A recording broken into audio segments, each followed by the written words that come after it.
இப்பவே பார்க்கணும். வந்துட்டீங்களா? ஆமா ஆமா. அப்ப கூட்டல. கூட்ட வேண்டாம். என்ன பாய் தலைவனிமா யார பார்க்க போற இப்பவே? யார பார்க்க போறேன்?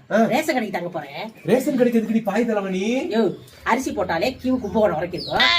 3000 ரூபாய் காசு குடுக்குறாங்கய்யா. கன்னியாகுமரி வரைக்கும் இருந்தாலும் இருக்கும் கியூ. ஆமா ஆமா ஆமா இருக்கும். சரி, இது என்னது? இது புளிசோறு கட்டியிருக்கேன்.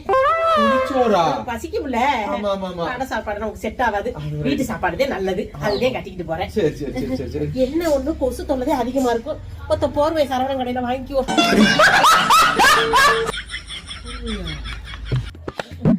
இந்த பாருங்க, கூட்டம் எம்பிட்டு இருக்கோ தெரியல ரேஷன் கடையில. நான் வர முன்ன பின்ன ஆனாலும் பொங்கல் அன்னைக்கு வெறும் வாசல போடாம சின்ன பானையில சிக்கனமா 1.5 படி அரிசியை போட்டு பொங்கலை வச்சுடுங்க.